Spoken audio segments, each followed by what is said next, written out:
And once again, Harry has turned down staying at a palace. He was offered to stay at Buckingham Palace, but he refused, staying in a hotel instead, and he's been given limited security is how it was described. And I wonder why does he keep doing this, and will that have any impact on his security case when that court case is finally heard? Now, we've just heard that there's been a delay in the court case against the newspaper because they are now close to a settlement.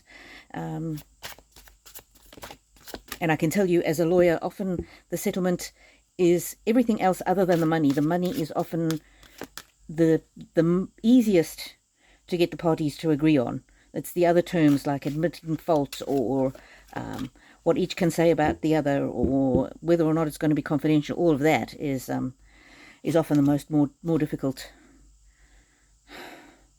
Well, he knows he belongs in the palace. He knows he belongs in the palace, but he's resisting it. This kind of hollow, black and white sort of caricature of it. Hope. He's run out of hope. He's run out of hope. So I'm getting from this is that he's worried that if he goes to the palace, that he will he'll be treated badly, he'll be ridiculed, trapped but upside down. Oh, you know what that is? People will see that actually the relationship between the family members, although it's really, really bad, the royals have got the dignity and grace to invite him into their home. And so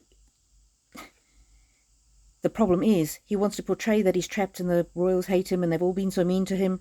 But in the upside down, we can see the true nature. We can see who's the one who's caused all the problems. The warrior. He doesn't want to look weak by accepting their hospitality. What a warped, twisted mind. Oh, this might be she who must be obeyed.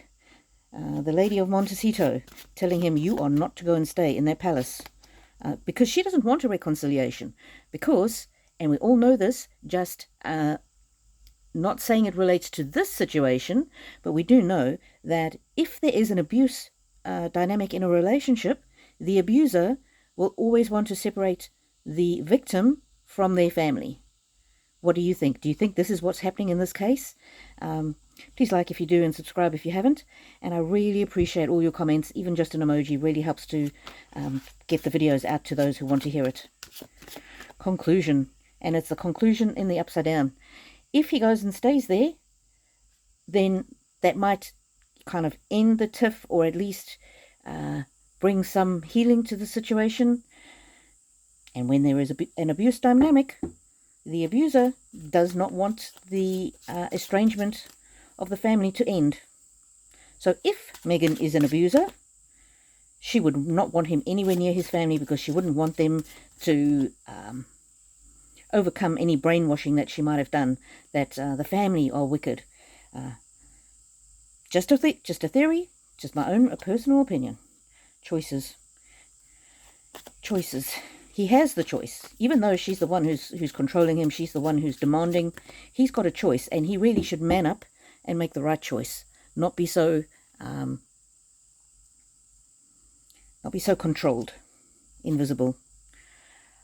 It's got to the stage where Harry just wishes everything would go away. He wishes that he was invisible. He wishes that he'd never married her, never met her, never gone down this path of separation from the royal family. He just wishes that, yeah, the whole thing would disappear. And I wonder if this is the invisible kids. I wonder if he's now really concerned about whatever has happened with those children. Whatever it is, there's a big secret. There's tons of secrets. And the way that they have handled the birth and the subsequent growing up of the kids and hiding them away from everybody, that has caused such a drama where there really didn't need to be a drama. And I think he's regretting the way that they dealt with the situation of the children, and he's very concerned about it coming out. Messages and messages is upside down. He's feeling lost at the moment. And look, I don't say that he's blameless. He certainly is the one who wrote that book. And there was a thing in one of the recent articles that said he didn't realize the power of the written word and how putting everything down in writing would hurt the royal family. Bollocks. He's been part of that royal family since birth. He knows how important people's privacy and dignity behind closed doors are. And there she is herself, Madame, the person who is in charge, who is controlling, who's rigid, who won't let go of her plans. Love. If you love me, Harry, you won't go and stay with them. Look what they did to me. They drove me to the brink of the brink of the brink.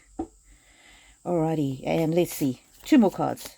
How is Harry feeling about all of this? Honesty. He knows that there's been dishonesty, and it just doesn't sit well with him. Whatever his faults, he was brought up in the family that valued integrity and honesty, and it's starting to get to him. Oath. Split loyalties. He has loyalty to the royal family, but he did take an oath to his wife. And she is manipulating him like crazy, pretending to be the this poor injured bird that needed protecting. And risk, but in the upside down. He took a risk with a freedom flight, and it certainly has not paid off. Everything they've touched has turned to rubbish. Even that Netflix thing that they did that had so many views, it's now come back to bite them in the ass. And so, what was the topic? Oh, why is he refusing? Why is he refusing to stay in the palace? Because he's being petulant. He's being petulant like a child, and he's being controlled from Montecito. And I do get from energy from other readings I've done that he is nearing a breaking point. So, yeah, stupid decision. But anyway, one in a long line. May the angels walk with you wherever you go and guide your steps.